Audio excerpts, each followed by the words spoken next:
शिवसेनेचे नेते ॲडव्होकेट अनिल परब साहेब,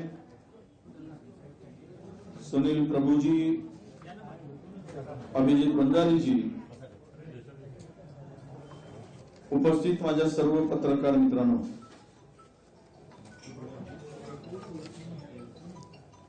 सत्ताधारी पक्षाकडून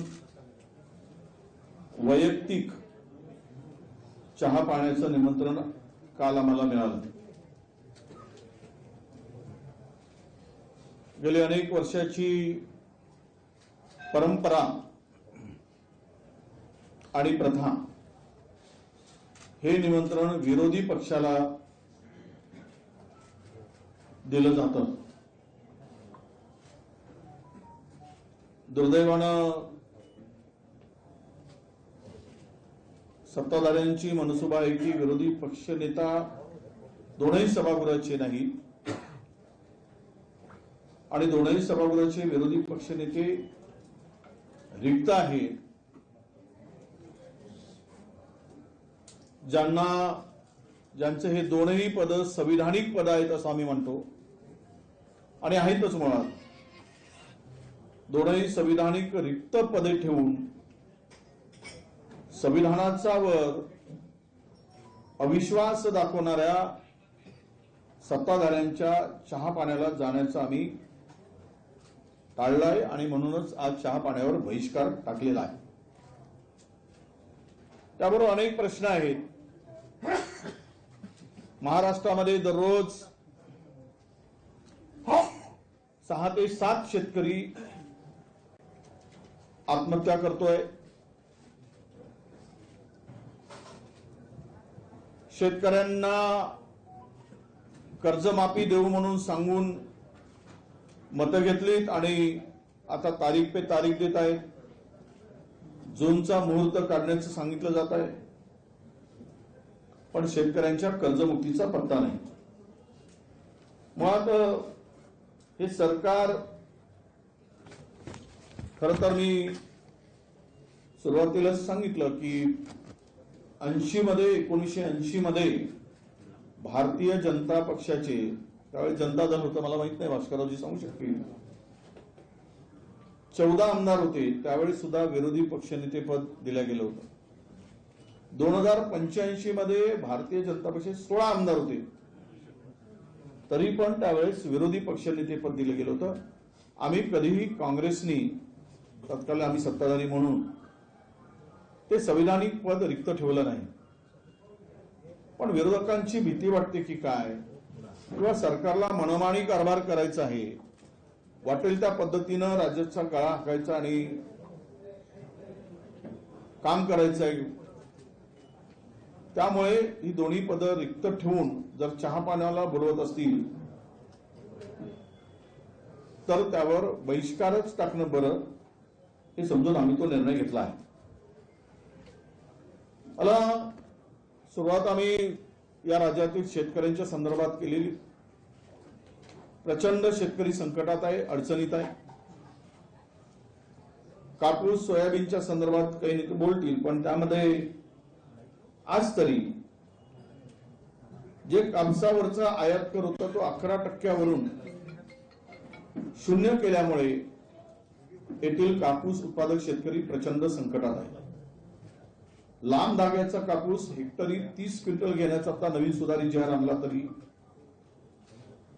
त्यामध्ये विदर्भातील अनेक शेतकरी जो सीसीआयला कापूस पाहिजे तो कापूस उत्पादन करत नाही.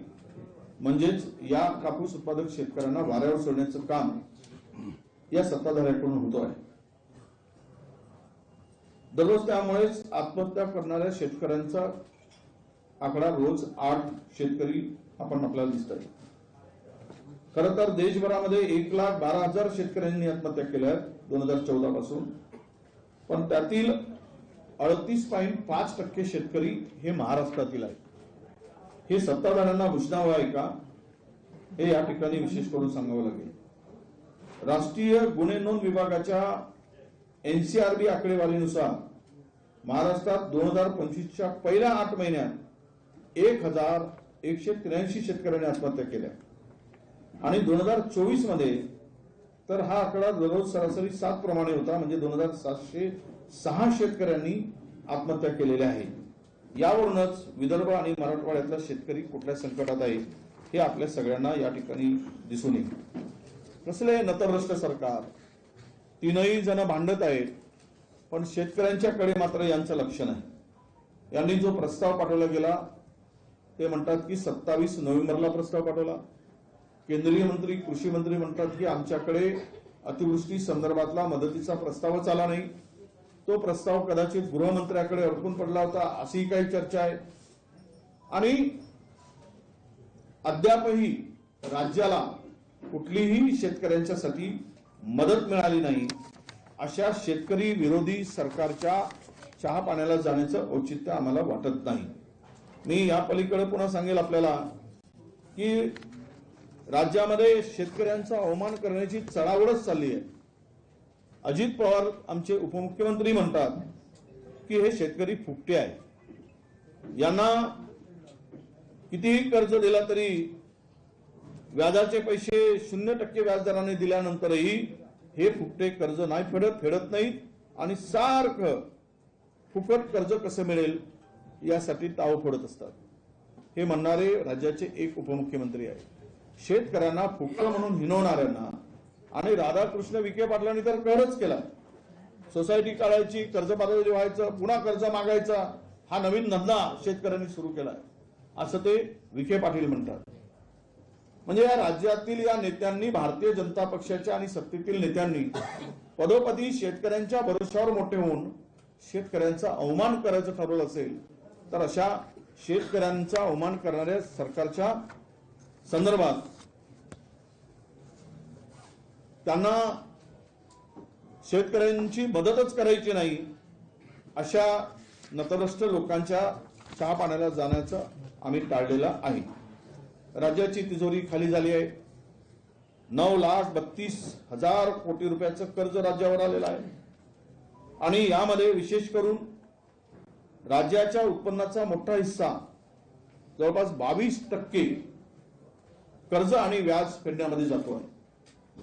आणि यामध्ये राज्याची आर्थिक स्थिती पूर्णतः बिघडलेली आहे आणि राजकोषीय तूट सुद्धा प्रचंड वाढली आहे. निधी वाटपामध्ये सुद्धा प्रचंड भेदभाव. विकासासाठी निधी फक्त मुंबई, पुणे, ठाणे इन्फ्रास्ट्रक्चरवर आणि 25% कमिशनसाठीच हा निधी वापरला जातो आहे. निकृष्ट दर्जाची कामं केली गेली आहे. मेघा इंजिनिअरिंग सारख्या कंपनीवर 3,000 कोटी रुपये अतिरिक्त खर्चवून, म्हणजे तिजोरीवर बोजा टाकून टेंडर दिल्यामुळे कोर्टाने गंभीर ताशेरे ओढले होते आणि त्यानंतर तो निविदा रद्द करून 3,000 कोटी कमी करावे लागले. यावरून भ्रष्टाचार किती मोठ्या प्रमाणात फोफावलेला आहे हे राज्यातील जनतेला आता दिसत आहे. आणि यासाठी हे सर्व बघितल्यानंतर राज्य पूर्णतः दिवाळखोरीकडे निघाला आहे आणि या मोठ्या शहरामध्ये जो पैसा खर्च केला जातो आणि लहान शहरे या संपूर्ण विकासाच्या पासून दूर गेली आहे. आणि त्याही पलीकडं या संदर्भात मुख्यमंत्री विदर्भातले असून विदर्भाकडे पूर्णतः दुर्लक्ष आहे. विदर्भाकडे दुर्लक्ष करून तिजोरी कशी खाली होत आहे, तिजोरी खाली होत असताना कर्जाचा डोंगर किती मोठा होत आहे हे सुद्धा बघण्याची आवश्यकता आहे. वारंवार सरकार मोठमोठ्या पुरवणीच्या मोठ्या रकमांचं पुरवणी मागण्या सादर केले जातात. त्यामध्ये पण कधीच डॉक्टर आणि शिक्षक भरती किंवा शहरातील छोट्या शहरातील पायाभूत सुविधाकडे सरकारचं अजिबात लक्ष नाही आहे. एक लाडकी बहीण म्हणून पाठ थोपटणाऱ्या सरकारचं लाडक्या बहिणीच्या रक्षणाकडे, सुरक्षितेकडे पूर्णतः दुर्लक्ष झालंय. राज्यात 18 वर्षाखालील लाडक्या लेकी, आमच्या छोट्या मोठ्या चिमुकल्या या पूर्णतः असुरक्षित आहेत. 2021 ते 25 मध्ये या राज्यामध्ये लहान मुलीवरील अत्याचारांचे 37,000 गुन्हे दाखल झालेले आहेत. महिलांवरील अत्याचारांचे दररोज 24 अल्पवयीन मुलीची छेड आणि अत्याचारचे गुन्हे नोंदले जात आहेत। राज्यात सर्वात जास्त अल्पवयीन मुलीवरील अत्याचारामध्ये मुंबईमध्ये तर घटना मोठ्या प्रमाणात आहेतच, पण अत्याचारामध्ये महाराष्ट्र हा आता 1 क्रमांकावर पोहोचलेला आहे। लहान मुलीच्या छेडखानी, अत्याचारामध्ये आणि त्यांच्यावर झालेल्या मोठ्या अनैतिकतेमुळे 18 वर्षाखालील मुलीची छेड काढल्याच्या संदर्भामध्ये जर आपण पाहिलं तर 2021च्या तुलनेत 2025 मध्ये 3,500 पेक्षा जास्त गुन्हे वाढलेले आहेत। याची आकडेवारी जर आपण सांगितली तर 2021 मध्ये हे गुन्हे एकूण नोंदले गेलेत लहान मुलीवरील आणि महिलावरील अत्याचारामध्ये 6,728। हे आमचे आकडे नाही, सरकारी आकडे आम्ही सांगतो। उद्या खंडन करतील मुख्यमंत्री उपमुख्यमंत्री। 2022 मध्ये 8,355, 2023 मध्ये 9,570 आणि 2024 मध्ये 10,112 आणि मार्च 2025 3 महिन्यामध्ये 2,479 गुन्ह्यांची नोंद महाराष्ट्रात झाली आहे। म्हणजेच कायदा सुव्यवस्था आणि महिलांच्या संरक्षणामध्ये, लाडक्या लेकींच्या आणि बहिणींच्या संरक्षणामध्ये हे सरकार किती अपयशी ठरलं आहे हे सुद्धा आपल्याला या ठिकाणी दिसेल। मग त्यामध्ये कायदा सुव्यवस्थेचं वाटोळं करताना संतोष देशमुख, सोमनाथ सूर्यवंशी आणि यामध्ये झालेले असे अनेक प्रकारची गुन्हे। संतोष देशमुख हत्या प्रकरणातला आरोपी कृष्णा आंधळे हा अजूनही भेटत नाहीये, तो अजूनही फरार आहे। कोर्टामध्ये प्रकरण धीम्या गतीनं सुरू आहे। परभणी येथील आमचा सोमनाथ सूर्यवंशी याची आत्महत्या पोलिसांनी केली असं कोर्टाने म्हटलं आहे। त्यावर सांगितलं पोलीस जबाबदार आहे, पोलिसांवर कुठलीही कारवाई होत नाही। आमचे राहुलजी या ठिकाणी भेटून गेले, SIT नेमून तपास करण्याचे आदेश सरकारने दिले, पण पोलिसांवर गुन्हे दाखल अजूनही होत नाही आणि पोलिसांनी त्याचा खून केला हे सिद्ध झालेला आहे। सरकार पोलिसांना पाठीशी का घालताय हा खरा प्रश्न या ठिकाणी उपस्थित होतो आहे। म्हणजे एकूणच कायदा सुव्यवस्था बघितली तर गुन्ह्यांचं राज्य राज्यावर आता प्रस्थापित होताना दिसतो आहे। जिथे तिथे ही गुंड मंडळी राजाश्रयामुळे प्रचंड भर दिवसा असेल रात्री असेल काळजी न करता लोकांचे खून करत आहेत। पुणे हे आता महाराष्ट्रातील गुन्ह्यांचं कॅपिटल हब होताना आम्हाला दिसतंय। एवढ्या मोठ्या प्रमाणात तिकडे गुन्हे होत आहेत कारण तेथील अधिकाऱ्यावर सरकारचा पूर्णतः आशीर्वाद आहे। जे पूर्वी नागपुरात होते, नागपुरात गुन्हेगारी वाढली, आता ती गुन्हेगारी पुण्यात वाढताना फोफावताना आम्हाला दिसत आहे। यातूनच अलीकडे झालेली घटना अनेक आहेत, त्यामध्ये आम्ही नाव आता आम्ही मुख्यमंत्र्यांना जे पत्र पाठवतो त्यामध्ये त्याचा उल्लेख केलेला आहे। वाघ आणि बिबट्यांच्या मध्ये प्रचंड माणसांचा मृत्यू होतोय, शेतकऱ्यांचा मृत्यू होत आहे। मागच्या अधिवेशनापासून आतापर्यंत एकट्या विदर्भामध्ये 75 माणसांचा मृत्यू झाला। 75 त्यांची फोटो, ते शेतकरी कोणत्या ठिकाणी झालं, शेतात किती माणसांचा मृत्यू झाला शेतकऱ्यांचा, याची सर्व माहिती आमच्याकडे आहे। आणि यामध्ये महाराष्ट्रामध्ये 2020 ते 24च्या कालावधीमध्ये आम्ही जर पाहिलं 25च्या तर 218 मृत्यूची नोंद यामध्ये आहे। आणि विदर्भामध्ये प्रामुख्याने चंद्रपूर, नागपूर, गडचिरोली, यवतमाळ, गोंदिया या जिल्ह्यामध्ये प्रचंड वाघांच्या हल्ल्यामध्ये माणसांचा मृत्यू होत आहे। त्यावर कुठलीही उपाययोजना या सरकारकडून होताना दिसत नाही। बिबट्यांच्या हल्ल्याच्या मृत्यूचं प्रमाण सुद्धा तेच आहे। 17 नोव्हेंबर 2025 या कालावधीमध्ये नाशिक, अहिल्यानगर जिल्ह्यात 20 जणांचा मृत्यू झाला, 55 जण जखमी झाले। बिबट्यांच्या हल्ल्याच्या मध्ये 4,651 घटनांमध्ये पशुधनांचं सुद्धा प्रचंड नुकसान झालेलं आहे, पशुधन मारलं गेलं आहे। आणि म्हणून ही सुद्धा अत्यंत गंभीर बाब या ठिकाणी। शेतकरी आत्महत्या करतोय, त्याप्रमाणेच कंत्राटदार सुद्धा आत्महत्या करतोय। कंत्राटदारामध्ये अनेक कंत्राटदारांची बिलं थकीत झाली आणि त्यासाठी या ठिकाणी सरकारकडे पैसे थकवण्यासाठी पैसे देण्यासाठी तो रोहित आर्या याचे सुद्धा 2 कोटी रुपये थकवले आणि मुलांना त्यांनी बंद ठेवलं होतं, हे एक सुद्धा उदाहरण आहे. नागपुरातला मुन्ना वर्मा आणि सांगलीतील हर्षल पाटील या कंत्राटदारांनी आपलं जीवन यात्रा संपवली. म्हणजे कंत्राटदार सुद्धा आता आत्महत्या करायला लागला. बेरोजगार युवक आत्महत्या करताना आपल्याला दिसतंय. मुंबईमध्ये महाराष्ट्राचे मुख्यमंत्री विदर्भातील असून सर्वाधिक विदर्भातील युवकांचं नोकरीसाठी पलायन बेंगलोर, हैदराबाद, मुंबई, पुणे आणि नोएडा या शहराकडे प्रत्येक गावातील 8 ते 10 तरुण रोजगाराच्या संधी शोधत या शहरामध्ये नोकरी शोधत आहेत. त्यांना नोकरी मिळत आहे. मला हे कळत नाही की 11 वर्ष झाले भारतीय जनता पक्षाच्या एक हाती सत्ता असताना, मुख्यमंत्री असताना, प्रचंड सत्ता असताना दिल्लीपासून गल्लीपर्यंत विदर्भामध्ये रोजगारांच्या संधी उपलब्ध का झाल्या नाही? रोजगारासाठी या युवकांना वणवण का करावं लागतंय, का भटकावं लागतं, याचं सुद्धा उत्तर सत्ताधाऱ्यांच्याकडे नाही. कारण मिहान सारखा प्रकल्प थंड बसतात आहे. इथे IT हब होऊ शकत नाही. IT मध्ये हैदराबाद आणि बेंगलोर पुढे गेला आहे. तर सत्तेचा उपयोग हा कुणासाठी, हा खरा प्रश्न विदर्भातील जनतेला या ठिकाणी पडतो आहे. आपल्याला जमिनीच्या घोटाळ्यासंदर्भात प्रचंड मोठी मालिका महाराष्ट्रात उघडली.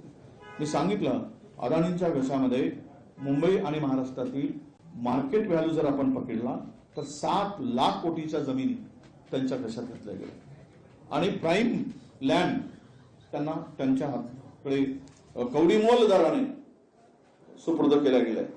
आणि पुण्यामध्ये तर हजारो एकर जमिनी अशाच घातल्या गेल्या आहेत. अलीकडेच आलेला मुंडवा प्रकरण हा त्याचाच भाग आहे असं मी मानतो. त्यामध्ये सरकारी जमीन, महारवतनाची जमीन असं म्हटलं जातं. सरकारी का 7/12 वर पूर्णतः सरकार नोंद असताना त्याची खरेदी खत होतं आणि त्या जमिनीचा व्यवहार उघडा पडल्यानंतर थातूर मातूर कारवाई होते आणि पूर्णतः कारवाई होत नाही.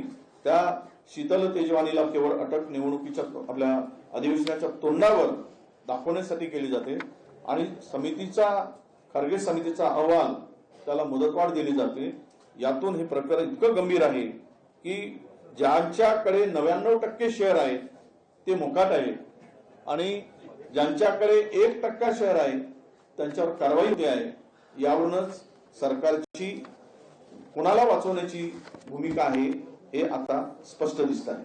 आणि अटक केलेल्यांना VIP ट्रीटमेंट दिली जाते हे सुद्धा महायुती सरकारचा अजब न्याय आहे असं म्हणायला हरकत नाही.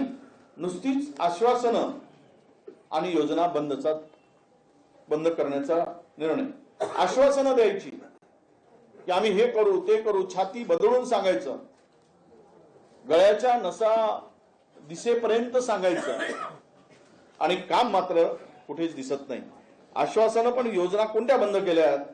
महायुती सरकारच्या काळामध्ये घोषणा मोठ्या झाल्या, पण आधी शेतकऱ्याची कर्जमाफी झाली, ती झाली नाही. लाडक्या बहिणींना 2100 रुपये देणार होते, ती झाली नाही. मुख्यमंत्री असताना आपल्या मागच्या वेळेस आनंदाचा शिधा बंद पडलाय. 1 रुपयात पीक विमा बंद झालेला आहे. स्वच्छता मॉनिटर बंद झालेला आहे. एक गणवेश एक राज्य एक गणवेश त्याची अंमलबजावणी नाही. लाडक्या भावाला अप्रेंटिसशिप दिली, ती बंद पडली. योजना दूत मुख्यमंत्री योजना ती बंद पडली. मुख्यमंत्री तीर्थ योजना ती सुद्धा बंद आहे. नमो कामगार कल्याण योजना ती बंद झाली. नमो शेतकरी योजना अभियान ते सुद्धा बंद झालं. नमो गरीब व मागासवर्गीय सन्मान योजना ती सुद्धा बंद झाली. नमो ग्राम सचिवालय योजना ही सुद्धा बंद पडली. नमो आदिवासी स्मार्ट शाळा योजना ही सुद्धा बंद झाली. नमो दिव्यांग शक्ती योजना अशी नावं देतात की जसा काय उद्धारच उद्धार चालला, सगळ्याचा उद्धार करायला निघालाय. अशा पद्धतीनं नमो दिव्यांग शक्ती योजना ती सुद्धा बंद पडली. नमो तीर्थस्थळ व गडकिल्ले संवर्धन योजना ती सुद्धा कागदावरच आहे. मग या योजनांचं काय झालं? योजना कशाला केली? पुन्हा तुम्ही करत असाल तर मग त्यातून तुम्ही त्या योजना सुरू का ठेवल्या नाही? तिजोरी लुटून खाली. तिजोरीच्या लुटणीसाठीच आत्ताची सध्या भांडणं आहे. निवडणुकीमधला सगळा प्रकार पाहिला आपण. पैशाचा अमाप वापर झाला. आता आम्ही ऐकलंय की त्र्यंबकेश्वरमध्ये एका मताला 50,000 रुपये मोजले गेले. याचाच अर्थ असा आहे की कुंभमेळ्यातला पैसा उद्या मिळवण्यासाठी, सत्ता टिकवण्यासाठी सत्ता हातात ठेवण्यासाठी 50,000 रुपये मोजले जात असतील एका मताला, तर किती गंभीर आहे. मतदान म्हणजे मतदान केंद्रावर जाऊन आमदार महिलेला धमकवतात, त्याचा व्हिडिओ शूट करतात. काय कायद्याचा धाक राहिलाय?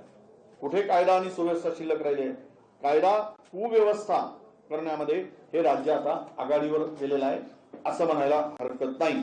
त्यामुळे या म्हणजे टीईटी मध्ये असलेला गोंधळ असेल, एक आपण पाहिलं आहे. मी आपल्याला या सरकारचे सर्व एक बेबंदशाही, बेबंद कारभार, एकाचा पायपोस एकाच्या पायात नाही, एकमेकाशी प्रचंड भांडत असताना राज्याचं वाटोळं करण्याचं काम या ठिकाणी आपल्याला दिसतोय. शक्ती कायदा अजूनही अंमलात आला नाही. महाराष्ट्र कुठे नेऊन ठेवला एक वर्षात, तर शेतकऱ्यांच्या आत्महत्येमध्ये महाराष्ट्र एक क्रमांकावर आहे. महाराष्ट्र हा महिलांच्या अत्याचारामध्ये एक नंबरवर पोहोचला आहे. महाराष्ट्रामध्ये लहान बालिकेवरील अत्याचारामध्ये एक नंबरवर पोहोचलेला आहे. महाराष्ट्र ड्रग्स मध्ये सध्या एक नंबरवर आहे. उडता पंजाबची पेक्षा वाईट स्थिती महाराष्ट्राची आहे. कुठेही त्यावर निर्बंध नाही. सर्रास शाळेच्या मुलापर्यंत शाळामध्ये, महाविद्यालयामध्ये ड्रग्ज पूर्णतः मुक्तपणे विकला जातोय आणि तो त्याचा वापर त्या ठिकाणी सुरू आहे. भ्रष्टाचाराचे तर मालिकच आहे. 1,67,000 कोटीची कामं ही अबाऊत सगळ्या कंत्राटदारांना दिली. महाराष्ट्रामध्ये 9 कंत्राटदार 1,67,000 कोटीची कामं करत आहेत. त्यामध्ये हे 9 कंत्राटदार सरकारचे लाडके कंत्राटदार आहेत. आता नवीन ही उपाधी सुरू झाली आहे. लाडकी बहीण होती, लाडका भाऊ होता, आता ते खड्ड्यात गेले आणि लाडका कंत्राटदार आता पुढे आलाय. काही कामं 33% अबाऊ दिले गेले. 33% अबाऊ. एटफार मध्ये मॅनेज करून दुसऱ्या कंत्राटदाराला त्या ठिकाणी कॉम्पिटिशन मध्ये भागच घेऊ द्यायचा नाही आणि एखाद्याने चुकून घेतलाच तर त्याला डिस्क्वालिफाय करायचं, त्याला अपात्र करायचं. अशा पद्धतीनं भ्रष्टाचाराची मालिका या राज्यामध्ये सुरू आहे.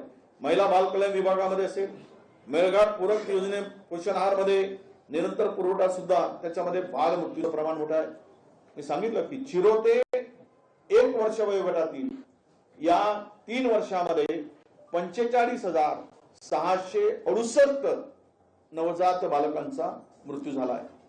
नवजात बालकांचा 0 ते 1 हा मोठा आकडा आहे. आणि यामध्ये त्या मेळघाट सारखे भागामध्ये हे मोठं प्रमाण आहे. शालेय पोषण आहार योजनामध्ये भ्रष्टाचार झालाय. शहर व ग्रामीण भागामध्ये मोठ्या प्रमाणात वाढत असलेल्या महिलांचे अत्याचार आणि बलात्कारांची गुन्हे मी त्याला सांगितलं आहे. राज्य शासनाच्या विविध प्रकल्पासाठी जो निधी घेतला आहे त्याचं कुठेही नियमात बसवून खर्च केलेला नाही. 14,646 कोटीचं जे खर्च घेतलं त्या प्रकल्पासाठी ते वापरल्याच गेलं नाही, दुसरीकडे वापरला आहे. नागपूर विभागात होत असलेल्या मोठ्या प्रमाणात ह्या कोलवाशरीमध्ये एक सांगायचं राहिलं की कोलवाशरीचा घोटाळा प्रचंड मोठा घोटाळा आहे. यामध्ये सुद्धा अद्याप जितका कोल वाश करून पुरवठा करायला पाहिजे, एकाच कंपनीने, गुप्ता कोल कंपनीकडे 1,000 कोटी रुपयाचा कोळसा त्यांनी अद्याप पुरवलेला नाही. हे मी आरोप म्हणून करत नाही, तर माहितीच्या अधिकारामध्ये आम्हाला प्राप्त झालेला आहे. त्याच्यावर कारवाई न करता उलट त्यालाच तो कोळशाचा पुरवठा दिला जातो आहे. त्यांनी चांगला कोळसा मार्केटमध्ये विकला, उचललेला कोळसा कोल आपल्या पॉवर प्रोजेक्ट पर्यंत दिलाच नाही आणि 1,000 कोटी रुपयाची रिकव्हरी ही महाजनकोनी त्यांच्यावर काढलेली आहे. हा सुद्धा एक मोठा विषय या ठिकाणी आहे. सामाजिक न्याय विभागामध्ये प्रचंड भ्रष्टाचार चाललेला आहे. हेल्थ विभागामध्ये, त्यामध्ये अन्न व आपल्या सरकारच्या आरोग्य विभागामध्ये हे औषधी घोटाळा, बनावट औषधी, बोगस औषधी हे प्रचंड मोठ्या प्रमाणात सुरू आहे. याची सविस्तर आपल्याकडे नोट आम्ही पाठवणार आहोत. आणि अशा अनेक भ्रष्टाचाराची मालिका या ठिकाणी आहे. एक तर खतरनाक काम असं आहे, तापी पाटबंधारे अंतर्गत बोडदा उपसिंचन योजना खाली गेली. बोडदा उपसिंचन योजना हा कंत्राटदार तेथील मंत्र्यांचा अत्यंत जवळचा आहे. या त्या विभागात पैसे नाही म्हणून त्याचा सिंचन क्षेत्र हा विदर्भाचा दाखवला आणि विदर्भातून VIDCतून या तापी पाटबंधारे अंतर्गत असलेल्या प्रकल्पाला त्या ठेकेदाराला पैसे द्यायचे म्हणून दबाव आणून विदर्भातून पैसे त्या कंत्राटदाराला दिले गेले. VIDCतून विदर्भाचा काहीही संबंध नाही. VIDCच्या सिंचन विदर्भातील सिंचनाचा संबंध नाही, VIDCचा संबंध नाही. पण कागदपत्री दाखवलं आणि या प्रकल्पाला जवळपास 1200 कोटी रुपये विदर्भाच्या हक्काचे पैसे या प्रकल्पाला दिल्या गेल्याची माहिती आमच्याकडे आहे. मी आपल्याला अनेक विषय या ठिकाणी सांगितलाय की राज्य पूर्ण अधोगतीकडे जात आहे. राज्यामध्ये शेतकरी आत्महत्या, युवकांचं पलायन, कंत्राटदारांची आत्महत्या, गोड्या महिलेवरील वाढलेले अत्याचार, वाढलेला भ्रष्टाचार, 20% 25% वाढलेला भ्रष्टाचार, प्रचंड जमिनी सत्ताधारी घशात घालतायत. त्याची श्वेतपत्रिकेसाठी आम्ही पत्र दिलेलं आहे. 2020 पासून 2025 पर्यंत कोणत्या कोणत्या गायरान जमिनी, शासकीय जमिनी, विविध विभागाच्या जमिनी, इमारतीच्या जमिनी, वतनाच्या जमिनी कोणाला दिलात, कोणत्या दराने दिलात, कुठल्या उपयोगात दिलात, याची श्वेतपत्रिका काढा आणि ते विधानसभेपुढे मांडा म्हणून आम्ही पत्र दिलेलं आहे. त्या पत्राचं उत्तर आम्हाला अपेक्षित आहे. आम्ही ती मागणी सुद्धा श्वेतपत्रिकेची या ठिकाणी करणार आहोत. अशा घोटाळेबाजांचं सरकार महाराष्ट्रात असताना आणि लोकशाहीची बूज राखून, संविधानावर विश्वास न ठेवता, संविधानिक पद रिक्त ठेवून, विरोधी पक्षाचे पद रिक्त ठेवून, एक कल्ली कारभार करून जनतेला भेटीस धरणाऱ्या सरकारचा चहा पाण्याला न जाण्याचा निर्णय आम्ही घेतलाय. त्यावर आम्ही बहिष्कार टाकलेला आहे. यानंतर सन्माननीय आमचे विषय भास्कर भाऊ आपल्याला आपल्याशी संवाद साधतो. उपस्थित सर्व पत्रकार बांधवांनो, भगिनींनो, आमचे सर्व सहकारी ज्यांची नावं आमचे मित्र विजयराव वडेट्टीवार यांनी घेतलेली आहेत, ते सर्व आमच्या विरोधी पक्षाचे सगळे नेते इथे आहेतच. आम्ही का जात नाही चहा पाण्याला, त्या संदर्भामध्ये विजयरावांनी अतिशय खुलाशेवर अशा पद्धतीचं आपल्या सर्वांच्या समोर विवेचन केलेलं आहे. आम्हाला जे राज्याचे प्रमुख म्हणून आणि सभागृह नेते म्हणून ज्यांनी आम्हाला निमंत्रित केलंय ते राज्याचे मुख्यमंत्री देवेंद्र फडणवीस यांनी चहा पाण्याला आम्हाला या म्हणून पत्र पाठवलं. पत्र काय पाठवलंय की भास्कर भाऊराव जाधव आमदार पुढे काय लिहिलंय की आपल्या महाराष्ट्राच्या विधानसभेला खूप मोठी गौरवशाली परंपरा लाभलेली आहे. आता ते कुठल्या अधिकारात पत्र पाठवतात, ते कोणत्या कॅपॅसिटीमध्ये आम्हाला पत्र पाठवतात, तर ते राज्याचे प्रमुख म्हणून ते आम्हाला पत्र पाठवतात. मग तशाच पद्धतीनं विरोधी पक्षाचा प्रमुख कोण आहे? दोन्ही सभागृहाला विरोधी पक्ष नेता नाही आणि आम्ही विरोधी पक्षाला विरोधी पक्ष नेत्यांना आम्ही चहा पाण्याला बोलवलंय म्हणून सांगायचं आणि विरोधी पक्ष नेता ही दोन्ही पदं खाली ठेवायची, मोकळी ठेवायची. पर्यायानं ही पदं ही शासन निर्मित नाही, ही पदं फक्त परंपरेनं पुढे आलेली नाही.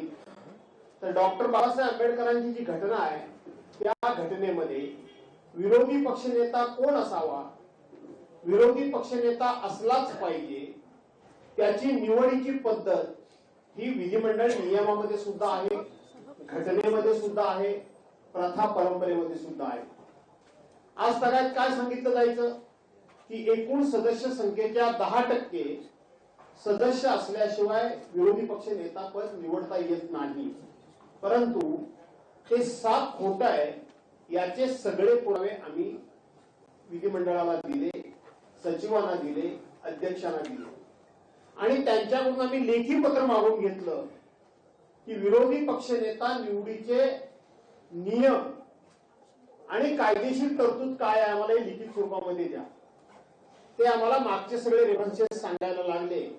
ते म्हटलं आमच्याकडे सगळे जाईल, आम्हाला कायदेशीर तरतूद काय आहे ती सांगा, लिखित स्वरूपामध्ये नियमामध्ये तरतूद काय आहे ती सांगा. आणि शेवटी सचिवांना, प्रधान सचिवांना पत्र द्यावं लागलं की अशा पद्धतीनं कुठेही सदस्य संख्येची अट विरोधी पक्षनेता निवडी करता नाही, तर ज्या पक्षाचे सदस्य जास्त त्या पक्षाच्या वतीनं, त्या पक्षप्रमुखांच्या वतीनं जे विरोधी पक्ष नेते पदाकरता नाव येईल त्याच्या नावाची घोषणा अध्यक्षांनी करायची अशा पद्धतीचं त्यांनी उत्तर आम्हाला दिलं. आज सभागृहातली परिस्थिती काय आहे? विधिमंडळातली, केवळ विधानसभेतली नाही, तर विधानसभा आणि विधान परिषद दोन्ही विरोधी पक्ष नेतेपद खाली आहे, दोन्ही. आणि मला असं वाटतं की महाराष्ट्राच्या इतिहासामधली 1936 साली स्थापन झालेल्या विधिमंडळापासूनची आज तागायत ही पहिला असा प्रसंग निर्माण झाला. परवा हा बीएससीच्या मीटिंग मध्ये मी विषय घेतला की दोन्ही सभागृहाचे विरोधी पक्ष नेतेपद ही पदं खाली आहे. या संदर्भामध्ये तुम्ही कार्यक्रम पत्रिकेमध्ये याची नोंद करा असं आम्ही त्यांना सांगितलं. परंतु सरकार हे इतकं मुजोर झाले, सरकार हे एवढं बेमुरवतखोर झाले, याचं कारण असं आहे की त्यांच्याकडे खूप मोठ्या प्रमाणामध्ये पाशवी बहुमत आहे. आम्ही त्यांना हेही सांगितलं, अरे तुमच्याकडे जर एवढं पाशवी बहुमत आहे आणि संख्येनं जर आम्ही कमी आहोत तर तुम्हाला आमची निवड करायला काहीच हरकत नाही विरोधी पक्ष नेत्यांची, कारण तुमच्याकडे संख्याबळ मोठ्या प्रमाणात आहे. परंतु सरकार घाबरू नये, सरकार भिवू नये. सरकारला हे माहित आहे की पलीकडे संख्याबळ जरी कमी असलं आणि आमच्याकडे संख्याबळ जास्त असलं तरी सुद्धा सरकारी पक्षाची पाप मोठी आहे. सरकारी पक्षाचा भ्रष्टाचार मोठा आहे. सरकारी पक्षामध्ये एक वाक्यता नाहीये. सरकारमध्ये जवळजवळ सगळेच मंत्री त्यांच्या खात्याचे कॉन्ट्रॅक्टर झालेले आहेत आणि वारे माप फक्त आणि फक्त पैसा कमवणं, राज्याची तिजोरी लुटून, राज्याच्या तिजोरीतून लोकांना पैसे देऊन मतं विकत घेणं हा एक कलमी कार्यक्रम आपण करतोय. आणि तिन्ही पक्ष मिळून सगळ्यात जास्त भ्रष्टाचार करण्यामध्ये एक नंबर कोणाचा लागेल या चढाओढीमध्ये सरकार असल्यामुळं, आणि मी हे म्हणतो म्हणून नाही, तर नुकतीच नगरपंचायत आणि नगर परिषदांच्या निवडणुका झाल्या. सरकारी पक्षातले, सत्ताधारी पक्षातलेच आमदार आणि नेते एकमेकावर कसे आरोप करत होते, एकमेकाचे चोरीचे पैसे, ते पैसे कशा पद्धतीनं शूटिंग करून अख्ख्या देशाला दाखवत होते, हे तुम्ही स्वतः बघितलं, तुमच्यासारख्या लोकांनी सुद्धा बघितलं. त्यामुळं आम्ही संख्येनं कमी असलो तरी पाप ह्यांची एवढी मोठी आहे, भ्रष्टाचार यांचा एवढा मोठा आहे की जो भ्रष्टाचारामध्ये सुप्रीम कोर्टाला सुद्धा हस्तक्षेप करावा लागला. सुप्रीम कोर्टाला सुद्धा यांनी दिलेल्या वर्क ऑर्डर कॅन्सल कराव्या लागल्या आणि त्यामध्ये 3-4 हजार कोटी रुपये एका कामाच्या टेंडर मध्ये डिफरन्स निघाला. यातून यांचा भ्रष्टाचार किती मोठा आहे. आणि तो जर घटनात्मक दृष्ट्या विरोधी पक्ष नेतेमध्ये घटनात्मक दृष्ट्या पद आहे. काय रे, बॅटरी डाऊन झाली की काय?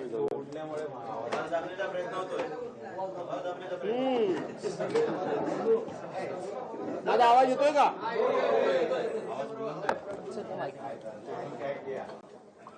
नाही, त्याची बॅटरी डाऊन. आणि म्हणून विरोधी पक्ष नेतेपद हे घटनात्मक पद आहे आणि ते जर घटनात्मक पद आपण जर त्या ठिकाणी त्याची नेमणूक केली तर आपली अनेक पाप ही बाहेर येतील आणि ती येऊ नये. आज 2 उपमुख्यमंत्री आहेत. घटनेमध्ये कुठेही उपमुख्यमंत्री नेमण्याची तरतूद नाही, कायद्यामध्ये नाही, नियमामध्ये नाही. जे कॅबिनेट मंत्री असतात त्या मंत्र्यांना जो दर्जा असतो त्याच्या पलीकडे उपमुख्यमंत्र्यांना काहीही विशेष अधिकार आणि दर्जा नाही. परंतु यांची स्वतःची राजकीय व्यवस्था होण्याकरता म्हणून यांनी ती पद मात्र नेमली, पण विरोधी पक्ष नेतेपद नेमायचं नाही. आणि म्हणून अशा पद्धतीच्या लोकशाही न मानणाऱ्या सरकारबरोबर, संविधानाचा ठाई अपमान करणाऱ्या सरकारबरोबर, कुठल्याही प्रकारची लोकशाहीची मूल्य न पाळणाऱ्या सरकारबरोबर आम्ही चहापानाला का जावं? कशा करता जावं? चहापानाला जाण्याचा अर्थ असा आहे की विरोधी पक्ष नेत्यांची काही म्हणणी असतात ती सत्ताधारी पक्षाने ऐकून घ्यावी लागतात.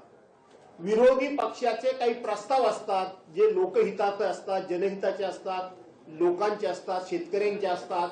त्याच्यावर आमच्याशी चर्चा करावी आणि चर्चा करून त्यातले कुठले मुद्दे आम्ही सोडवू शकतो आणि कुठले मुद्दे आम्ही सोडवू शकत नाही या संदर्भामध्ये विरोधी पक्ष आणि सत्ताधारी पक्षांनी एकत्रितपणे दिलखुलासपणे चर्चा केली पाहिजे आणि अधिवेशनाला सामोरं गेलं पाहिजे. परंतु यांच्याकडे चर्चा करण्याचं सौजन्य नाही. यांच्याकडं विरोधी पक्षाबद्दल त्याचा मान सन्मान राखण्याची सभ्यताच नाही, कारण यांचा लोकशाहीवर विश्वासच नाही. अशा लोकांबरोबर चहा पानाला जायचं म्हणजे काय करायचं? आम्ही हातात चहा घ्यायचा, त्यांनी हातात चहा घ्यायचा आणि आमचे फक्त फोटो काढून आम्हीच कसे ह्यांना मिळालेलो आहोत, आम्ही कसे यांच्या बरोबर आहोत, अशा पद्धतीनं आमच्या चांगुलपणाचा गैरफायदा घेऊन आम्हाला राजकीय दृष्ट्या बदनाम करण्याची मोहीम म्हणजे चहापान असा सत्ताधारी पक्षाचा समज आहे. परंतु आम्हाला तो समज नाही, तर आम्हाला सरकारबरोबर जनतेचे प्रश्न सोडवले पाहिजेत. हे विदर्भामध्ये अधिवेशन आहे, विदर्भाचे प्रश्न प्रामुख्याने घेतले पाहिजेत, विदर्भाला प्रामुख्याने न्याय दिला पाहिजे, हा आमचा आग्रह असणार आहे. तो आग्रह त्यांना ऐकायला वेळच नाही त्यांच्याकडे, त्यांना त्याची आवश्यकताच वाटत नाहीये, कारण पाशवी बहुमत भयंकर असल्यामुळे त्यांना कुठल्याही प्रकारची अडचण नाही. आम्ही सांगितलं की यंदा पाऊस पडला, पावसानं संपूर्ण महाराष्ट्रातला शेतकरी उद्ध्वस्त झाला. मग तो कापूसवाला शेतकरी असेल, संत्रा शेतकरी असेल, तो आणखीन ज्वारी बाजरीचा शेतकरी असेल, केळ्याचा शेतकरी असेल, हापूस आंब्याचा असेल, मच्छीमार बांधव असतील, पर्यटन असेल, हे सगळं कोसळून पडलंय. आणि तुम्ही मंत्रिमंडळामध्ये 3,300 कोटीचं काहीतरी पॅकेज जाहीर केलं. आमचा आग्रह हा होता की हे या पॅकेज बद्दल फ्लोरवर चर्चा झाली पाहिजे, कारण फ्लोरवर चर्चा होणं आणि त्या ठिकाणी आश्वासन देणं हे सरकारला बंधनकारक असतं. बाहेर कुठलीही घोषणा केलेली सरकारला बंधनकारक नसते. आणि म्हणून सरकारला हे चर्चाच नको आहे, सरकारला हे चर्चाच नको आहे. लोकांना फक्त आणि फक्त फसवायचं. उद्धव साहेबांच्या कारकिर्दीमध्ये कोरोनाच्या कारणास्तव काही योजना बंद झाल्या म्हणून हे बंदी सरकार म्हणून सांगत होते, स्टे सरकार सांगत होते, स्थगिती सरकार सांगत होते. आताच माझे सहकारी विजय वडट्टीवार यांनी 50 योजना वाचून दाखवल्या. 50 योजना म्हणजे गरीबाच्या पोटची शिवभोजन थाळी सुद्धा योजना यांनी बंद केलेली आहे. 8 महिने झाले लोकांना त्याचं अनुदान मिळालेलं नाही. आणि मग आता हे स्थगिती सरकार आहे तर काय सरकार? प्रत्येक योजनेला तुम्ही या ठिकाणी स्थगिती दिली. आज तुम्हाला मी सांगतो, पूर्वी चर्चा अशी व्हायची की पूर्ण महाराष्ट्र हा विदर्भावर अन्याय करतोय, विदर्भाचा बॅकलॉग वाढवतोय, विदर्भाला न्याय दिला पाहिजे अशी चर्चा व्हायची. पण आज यांनी अर्ध राज्य विकलांग केलेलं आहे. अर्ध राज्य 2022 साली उद्धव साहेबांची शिवसेना फोडून यांचं सरकार आलं, त्या दिवसापासून जे लोक म्हणून आम्ही विरोधी पक्षामध्ये राहिलो, मग कोण काँग्रेसचे राहिले असतील, राष्ट्रवादीचे राहिले, आम्ही उद्धव बाळासाहेब ठाकरेंचे राहिलो. आमच्या मतदारसंघामध्ये 1 रुपयाचा निधी नाही, 1 रुपयाचा निधी नाही. आणि यांच्या मात्र आमदारांना प्रत्येक ठिकाणी हजारो कोटी रुपयाचा निधी. लाडक्या बहिणीमुळं ही तिजोरी अशी खडखडाट झालेली नाही, लाडक्या बहिणीमुळं हे राज्य कर्जबाजारी झालेलं नाही, तर प्रत्येक आमदाराच्या, सत्ताधारी पक्षाच्या प्रत्येक आमदाराच्या मतदारसंघामध्ये हजारो कोटी रुपये द्यायचे, त्याला ऍडव्हान्स द्यायचा आणि त्या ऍडव्हान्स पैकी 10%, 15% पहिल्यांदा काढून घ्यायचे आणि ते राजकारणाकरता वापरायचे. ही नवीन प्रॅक्टिस या सरकारमध्ये सुरू आहे आणि ही सगळ्यांच्या मिळून साक्षीने प्रॅक्टिस सुरू आहे, सगळ्यांच्या साक्षीनं. म्हणजे तुम्ही विरोधी पक्षात राहिलेल्या माणसांच्या मतदारसंघाला निधीच द्यायचा नाही आणि ते संपूर्णपणे अर्धा महाराष्ट्र तुम्ही विकलांग करायचा, हे पाप तुम्ही करताय. काँग्रेसच्या काळामध्ये आम्ही सुद्धा विरोधी पक्षात होतो, पण काँग्रेसच्याकडे जी सभ्यता होती, जी सज्जनता होती, जो उदार दृष्टिकोन होता, ज्या वेळेला आम्ही विरोधी पक्षात असायचो त्यावेळेला काँग्रेसचे लोक आमच्या विरोधात तक्रार त्यांच्या मंत्र्यांकडे करायचे की हा भास्करराव तुमच्याकडे इथे येतो, पत्र देतो, निधी घेऊन जातो आणि आपल्या पक्षाच्या विरोधात तिकडे काम करतो. त्यावेळेला काँग्रेसच्या एका मंत्र्याने सांगितलेलं उत्तर आज मी तुम्हाला मुद्दामून सांगतो. त्यांनी असं सांगितलं की भास्कर जाधवला निवडून कुणी दिलंय? जनतेनं दिलेलं आहे, लोकांनी दिलेलं आहे, लोकशाही मार्गाने दिलेलं आहे. ते कामं घेऊन येतात, ती लोकांची कामं घेऊन येतात. आपण त्यांची व्यक्तिगत कामं करत नाही, आपण लोकशाही मानतो. पर्यायानं लोकशाही लोकांनी निवडून दिलेला तो लोकप्रतिनिधी आहे आणि म्हणून लोकांची कामं केली पाहिजेत. यांच्याकडे ही सभ्यता आहे? यांच्याकडे सभ्यता नाही. कोरोनाच्या कालावधीमध्ये सुद्धा उद्धव बाळासाहेब ठाकरे यांनी आम्हाला मंजूर केलेली कामं, बजेटच्या व्हाईट बुक मध्ये मंजूर झालेली कामं की ज्यांना कोणालाही रद्द करता येत नाही, यांनी सगळी कामं आमच्या कामांना स्टे दिला. आम्हाला हायकोर्टापर्यंत जावं लागलं आणि तो स्टे उठवावा लागला. आज निवडणुकीच्या पार्श्वभूमीला आमच्या मतदारसंघातली कामं पूर्ण व्हावीत म्हणून ज्याला बजेट प्लेट म्हणतात ती बजेट प्लेट राईट टाइम आम्ही आणून इथं आम्ही अर्थ खात्यापर्यंत पोहोचवतो, नियोजन खात्यापर्यंत पोहोचवतो, प्लॅनिंग डिपार्टमेंट पर्यंत पोहोचवतो. गेल्या 2.5-3 वर्षामध्ये 6, 7, 8 अधिवेशन झाली. आमच्या मतदारसंघामध्ये 1 रुपयाचं सुद्धा काम यांनी मंजूर केलं नाही. 1 रुपयाचं सुद्धा काम मंजूर केलं नाही. डीपीसीचा फंड सुद्धा यांनी यांच्या चेलेत सपाट्यानं वाटवण्याचा सपाटा लावलेला आहे. अशा माणसांबरोबर आम्ही चहा प्यायला जायचं की ज्यांना लोकशाहीच मान्य नाही, ज्यांनी लोकशाहीची मूल्यच उद्ध्वस्त केलेली आहेत, त्यांच्याबरोबर आम्ही चहा पानाला कशा करता जायचं.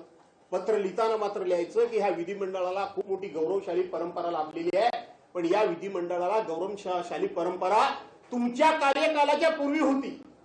तुमच्या कार्यकालामध्ये या गौरवशाली परंपरेला त्या ठिकाणी कुठल्याही प्रकारे सगळं गाळबोट लागतंय. तुम्ही सगळे बघताय. सभागृहामध्ये आम्ही जात असताना सभागृहामध्ये आज सगळ्यात जास्त भर कशावर पडतो?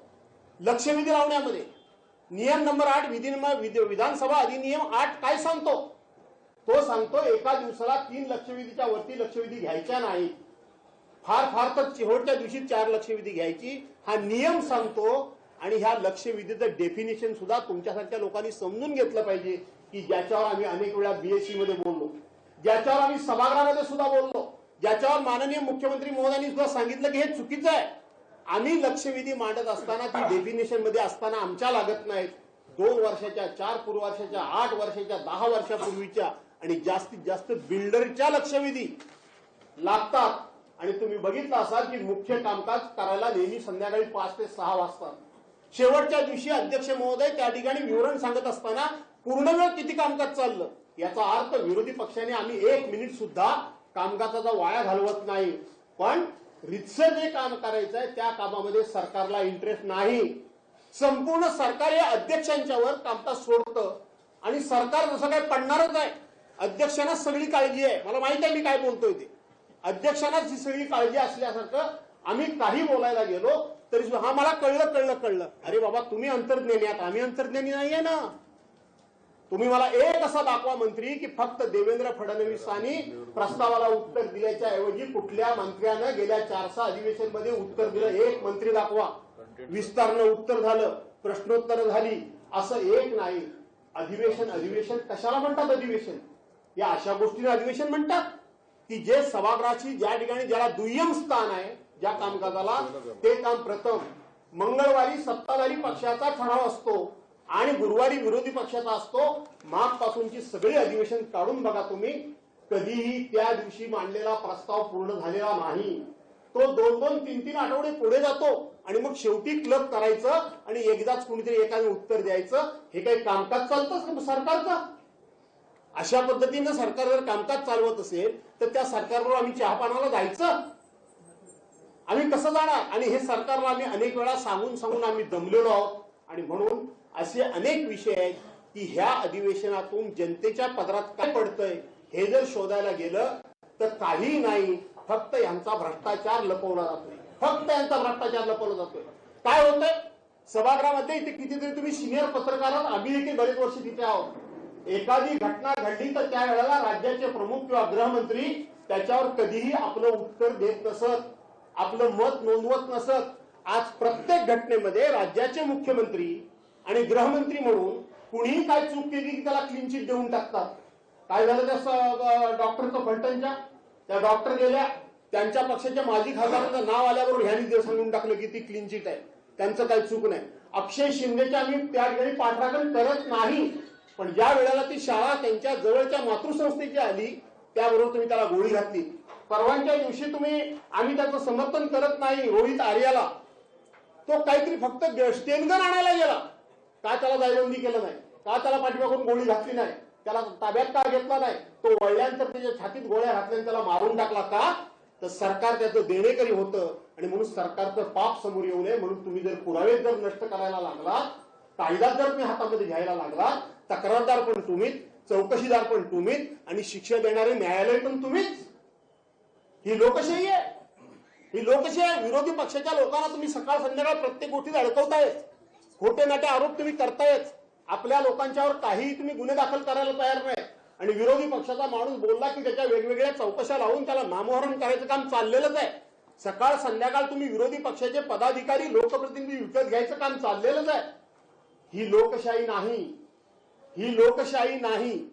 बोलण्यासारखे मुद्दे अनेक आहेत आणि म्हणून या सरकारच्याकडे हे विषय आणि संख्येने कमी असलो तरी 1000 वेळा मांडून झाले. सरकार बोलतंय, करतंय. तुम्ही बघितलं असाल, चर्चा सुरू झाली की एकच मंत्री कोणतरी बसतो. उत्तर काय येतं चेअरवरून? एक मंत्री आणि कॅबिनेट, तुम्ही कामकाज चालू करा. अरे बाकीचे कुठे गेले? बाकीचे कुठे गेले? वास्तविक जो कोणी चेअरपर्सन असतो त्याने हे सगळं सभागृह ऑर्डर मध्ये ठेवायचं असतं, परंतु विरोधी पक्षाच्या कुठल्याच भूमिकेला महत्व द्यायचं नाही यांनी ठरवलेलं असल्यामुळं आणि आमच्या सहकार्याने या ठिकाणी अनेक विषय मांडले. मी त्या ठिकाणी आता पुन्हा जात नाहीये त्या फिगरमध्ये, आकडेवारीमध्ये. सभागृहामध्ये चर्चा झाली तर आणि तरच त्यामध्ये आम्ही अधिकचा भाग घेऊ शकू. पण हे सरकार संख्येने जास्त असलं तरी ह्यांची पापं जास्त आहेत, ह्यांचा भ्रष्टाचार मोठा आहे. हे तिघेही एकमेकाला त्या ठिकाणी कट्टू साईज करायला बसलेले असल्यामुळे रोज सकाळ संध्याकाळ दिल्लीला जाणं आणि कोणासमोर तरी त्या ठिकाणी कैफियत मांडणं एवढंच काम या सरकारला शिल्लक असल्यामुळं विरोधी पक्ष संख्येने कमी असला तरी सुद्धा तो आपल्याला धारेवर धरल्याशिवाय राहणार नाही, तो आपल्याला काट्यावर घेतल्याशिवाय राहणार नाही आणि आपल्या पापांचा पाडा महाराष्ट्रावर येऊ नये म्हणून ते विरोधी पक्ष नेत्यांच्या निवडी करत नाहीये. आणि म्हणून त्यांनी जे बोलवलं ते व्यक्तिगत आम्हाला बोलवलं. प्रथा ही आहे की विरोधी पक्ष नेत्याच्या माध्यमातून राज्याचे प्रमुख म्हणून जसं तुम्ही बोलवलं तसं विरोधांचा प्रमुख म्हणून विरोधी पक्ष नेता असतो. दोन्ही सभागृहाचे विरोधी पक्ष नेतेपदी खाली असली त्यामुळं आम्ही याच्यावर बहिष्कार टाकलेला आहे. आणि त्याचबरोबर जाऊन कुठलीही चर्चा करण्याची ह्यांच्याकडून अपेक्षा नाही. फक्त कडेला चहा देऊन फोटो काढण्यामध्ये आम्हाला इंटरेस्ट नाही. रोज ह्यांचे फोटो वर्तमानपत्रामध्ये, टीव्ही मध्ये, प्रत्येक जाहिरातीमध्ये बघून बघून आम्हाला सुद्धा आता किळस आलाय. तो पुन्हा त्यांच्यावर फोटो काढून आम्हाला आमचा फोटो काढून घ्यायचा नाही म्हणून आम्ही या ठिकाणी जात नाही. धन्यवाद. दोन्ही सभागृहामध्ये विरोधी पक्ष नेतेपद नाही, कामकाज कसं चालणार हा प्रश्न राम शिंदे यांना विचारला. तर सरकारने विरोधकांना हे चहापानाचं आमंत्रण दिलेलं आहे, मात्र विरोधकांनी चहापानाच्या कार्यक्रमावर बहिष्कार टाकलेला आहे. महाविकास आघाडीने ही पत्रकार परिषद घेतलेली आहे. अनेक आरोप सरकारवर या ठिकाणी करण्यात आलेले आहेत. राज्यात 2 उपमुख्यमंत्री हे कायद्यात नसल्याचं भास्कर जाधव म्हणालेत. तर अनेक आरोप लगवण्यात आले होते वरच्या सभागृहामध्ये. ही मी मगाशी म्हटलं ना की काँग्रेसच्याकडे ही सभ्यता होती, त्यांच्याकडे जो सज्जनता होती, लोकशाहीबद्दल त्यांच्या मनात आदर होता. यांना लोकशाहीच मान्य नाही आणि त्यातून हे उत्तर जर त्यांनी दिलं असेल मला माहित नाही, तर त्यातून हे उत्तर निघालं की स्वातंत्र्यापासूनच्या प्रथा परंपरा सुरू ठेवायच्या नाही. कारण यांना संविधानी नको आहे, डॉक्टर बाबासाहेब आंबेडकरांची घटना पण नको आहे, यांना मनुस्मृती पाहिजे. मनुस्मृती, ते मनुस्मृतीच्या विचारातून ही डोक्यातून असली उत्तरं निघतात एवढंच मी सांगेन. भास्कर शेठ, सरकार तुमचं ऐकत नाही. विरोधी पक्ष नेता ह्याच्यावरच तिन्ही पक्ष विरोधी पक्ष ह्याच्यावरच तिन्ही पक्षांचं पाहिजे. नाही, आता या संदर्भात राम शिंदेजी सभापती महोदयांचं जे काही उत्तर आहे, स्वातंत्र्यानंतरच्या प्रथा परंपरा पुढे चालवणं अभिप्रेत नाही, हे खरं म्हणजे लोकशाहीला घातक असं उत्तर आहे. आता त्याचा उल्लेख सन्माननीय भास्कर जाधव साहेबांनी केला. ज्यांना लोकशाही मान्य नाही तशाकडून काय अपेक्षा ठेवणार आम्ही? विरोधी पक्ष नेता पदाच्या संदर्भात प्रश्न विचारल्यानंतर जर असं उत्तर येत असेल तर या देशामध्ये किंवा राज्यामध्ये हुकुमशाही प्रवृत्तीनं आता डोकं काढलाय. हुकुमशाही पद्धतीनं हा देश, हा राज्य त्यांना चालवायचा आहे, हेच आता अभिप्रेत आहे. म्हणजे स्वातंत्र्यानंतरच्या प्रथा परंपराच घेऊन या राज्याने शिखर गाठलेला आहे, देशाने शिखर गाठलेला आहे. आणि हा देश कायद्यावर चालतो, नियमावर चालतो, संविधानावर चालतो आणि त्या संविधानालाच परंपरा म्हणून आपण जपून पुढे जातो. पण दुर्दैव म्हणावं लागेल की अशा पद्धतीत जर वक्तव्य आलं असेल तर महाराष्ट्रासाठी ही दुर्दैवाची बाब आहे, एवढं मी म्हणतो. देशमुख साहेब देतो देशमुख साहेबांना. राम शिंदेना फक्त एवढीच आठवण करून द्या की राम शिंदेचं सभापतीपद निवड होण्यापूर्वी 2.5 वर्ष विधान परिषदेला सभापतीच नव्हता. मग जेव्हा त्यांची निवड व्हायची वेळ आली तेव्हा त्यांनी सांगायला हवं होतं की मला निवडू नका, आहे तसं चालू ठेवा. माहिती होती ना तुमची ती आपली पुण्याची बाई. काय तो आवाज येतो थोडे तुमचे असे फिरवून घ्या, थोडं पुढे ऊन दिसणार नाही आता ते सरकवायला काही स्कोप नाही. असं आहे की सविस्तर असं अनेक विषयाच्या बाबतीत माननीय विजयजी वडेट्टीवार, माननीय भास्करजी जाधव यांनी अनेक महत्वाच्या मुद्द्याच्या बाबतीत त्या ठिकाणी विवेचन केलं. विदर्भामध्ये अधिवेशन होत आहे आणि विदर्भामध्ये अधिवेशन होत असताना विदर्भाचे जे अनेक प्रश्न आहेत त्या प्रश्नाला सुद्धा त्या निमित्तानं योग्य न्याय मिळाला पाहिजे. याच्यासाठी अधिवेशन जे फक्त 8 दिवसाचं ठेवलं ते जो विदर्भ करार आहे तो नागपूर करार आहे त्याच्यामुळे 6 आठवडे ठेवायला पाहिजे होतं, ते ठेवण्यात आलं नाही. आज विदर्भामध्ये शेतकरी अतिशय अडचणीत आहे. आज आपल्याला माहित आहे की सोयाबीनच्या बाबतीत सोयाबीन मोठ्या प्रमाणात विदर्भ मराठवाड्यामध्ये होतं. सोयाबीनचा हमी भाव जो आहे तो आहे 5,328 रुपये प्रति क्विंटल. हा सोयाबीनचा हमी भाव असताना सुद्धा आज शेतकऱ्यांचं सोयाबीन हे 3,3233 रुपयापर्यंत विकलं जातं. सोयाबीनची आतापर्यंत खरेदी केंद्र त्या सरकारने चालू केली नाही. त्याचबरोबर कापसाच्या बाबतीत सुद्धा विजय भाऊंनी या ठिकाणी सांगितलं, परदेशात ज्या पद्धतीनं मोठ्या प्रमाणात कापूस महाराष्ट्रामध्ये किंवा भारतामध्ये आला पाहिजे याच्यासाठी जो कापसावर आयात कर होता तो 11% होता. 19 ऑगस्ट रोजी आदेश काढून सरकारने हा आयात कर 0% केला आणि त्याच्यामुळे मोठ्या प्रमाणात परदेशातनं कापूस या ठिकाणी येतोय आणि त्याच्यामुळे शेतकऱ्यांच्या कापसाला भाव नाही. त्याच्या मागे कारण काय की जे कापड तयार करणारे कारखानदार आहेत त्या कापड तयार करणाऱ्या कारखानदाराला स्वस्त दरामध्ये कापूस मिळाला पाहिजे. शेतकऱ्यांना कापसाचे भाव मिळाले नाही तरी चालेल, पण उद्योगपतीला त्या निमित्तानं स्वस्त दरात कापूस मिळाला पाहिजे त्याच्यासाठी हा निर्णय घेतला असं आम्हा सर्वांना वाटतं. आणि म्हणून हा कापसाच्या अतिशय अडचणीत आलेले शेतकरी संत्रा उत्पादक आणि मोसंबी या ठिकाणी विदर्भामध्ये मोठ्या प्रमाणात होते. आपल्याला सांगतो जेवढा जास्तीत जास्त मोसंबी बांगलादेशला जाईल तेवढे मोसंबी उत्पादक आणि संत्रा उत्पादक शेतकऱ्यांना भाव मिळतात. पण या बाबतीत चुकीच्या धोरणामुळे गेल्या 2 वर्षापासून मोसंबी याची निर्यात बांगलादेशला होत नाही. कालच मी पाहिलंय की कांद्याच्या बाबतीत काही निर्णय घेण्यात आले. 15,000 क्विंटल कांदा आता बांगलादेशला जाणार, त्याच्यामुळे कांद्याच्या बाबतीत काहीतरी योग्य निर्णय घेतला.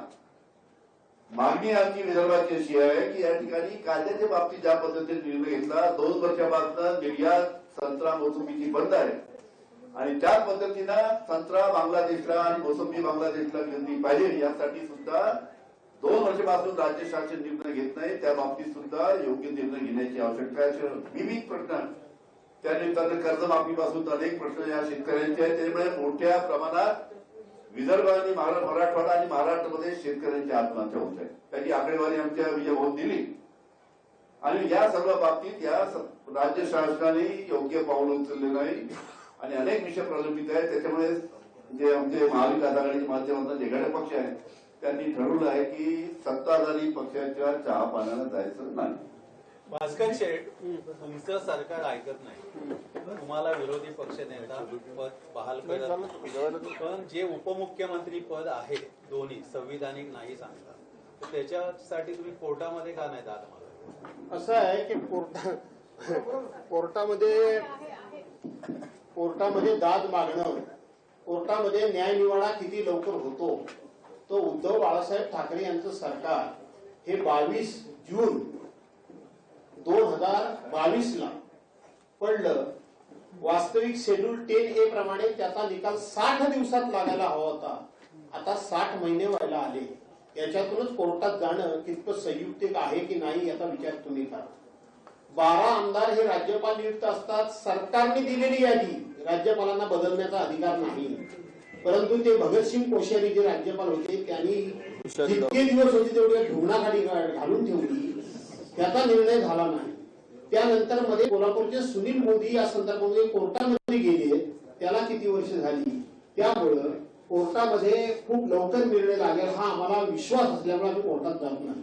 पटेल साहेब, काल विदर्भाच्या बाबतीत तुम्ही एक विधान केलेलं होतं, त्या संदर्भात आता शिवसेना ठाकरेकर देखील तुमच्या विधानाशी सहमत असणार आहे का? तुम्ही घेतलेल्या काँग्रेसच्या भूमिकेत? त्यांना विचारा ना मला. कुठला विषय? नाही, त्या बाबतीत तुमचं काय मत आहे? नाही वेगळ्या विदर्भाच्या संदर्भात. मी काल वेगळ्या विदर्भाच्या संदर्भात असं म्हणालो होतो की विदर्भामध्ये सामाजिक समानतेच्या दृष्टीनं वेगळ्या विदर्भाची जी मागणी अनेक वर्षापासूनची होती, ती मागणी भविष्यात आम्हाला पुढे नेण्यासाठी आम्ही हायकमांडशी चर्चा करू, एवढाच माझा विषय होता.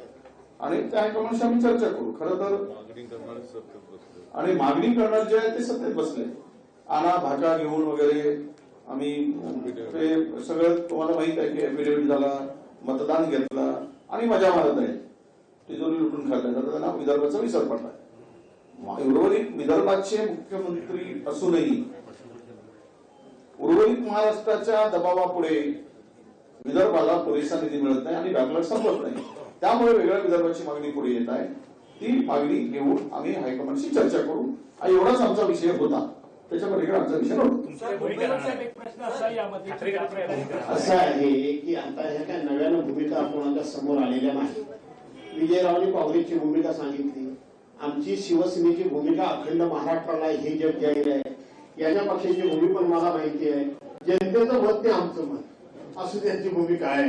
त्यामुळं त्याच्या नव्याने काय प्रश्न हा आम्हाला विचारण्यापेक्षा ज्यांनी सांगितलं होतं की धनगर समाजाला एका पहिल्या कॅबिनेटला आम्ही तुम्हाला एसटी मध्ये घालू, त्यांना विचारा. एसटी मध्ये एसटी वाले त्या वर्ण मंत्रालयातून उड्या का खाली टाकतायत तो प्रश्न त्यांना विचारा.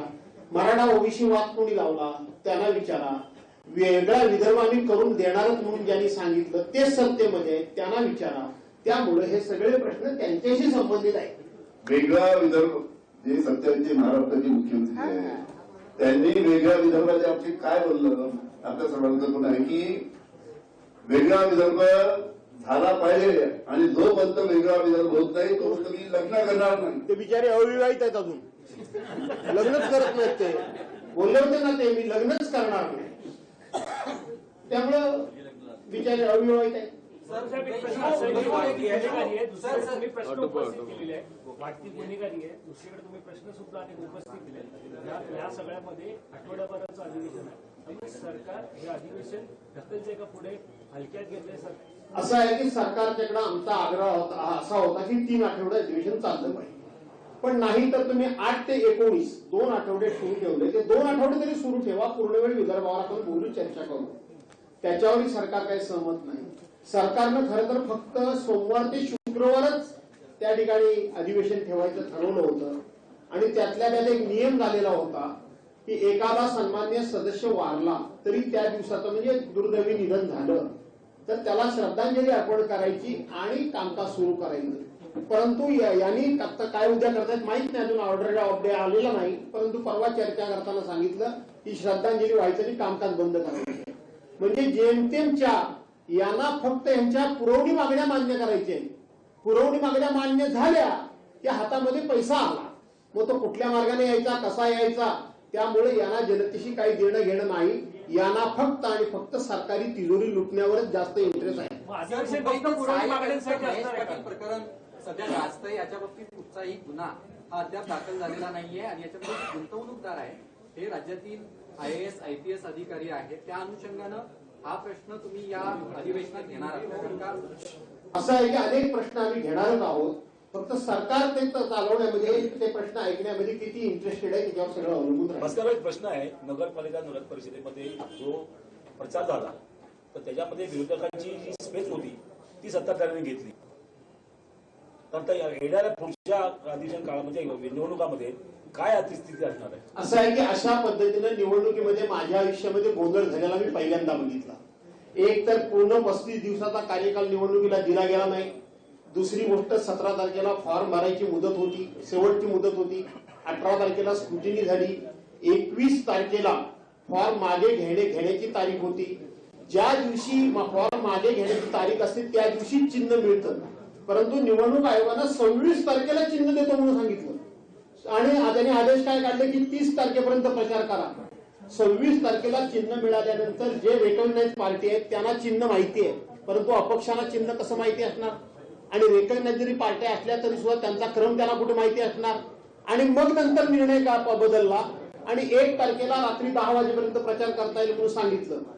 2 तारखेला 30 तारखेला पुन्हा 24 नगरपालिकांच्या निवडणुका पुढे ढकलल्या आणि 2 तारखेला मतदान सुरू असताना ऑर्डर काढली की 3 तारखेचा रिझल्ट 21 तारखेला लागेल. त्यामुळं हे सरकार निवडणूक आयोग निवडणुका घेत होतं की सरकारचा त्याच्यामध्ये हस्तक्षेप किती होता हे बघणं गरजेचं आहे.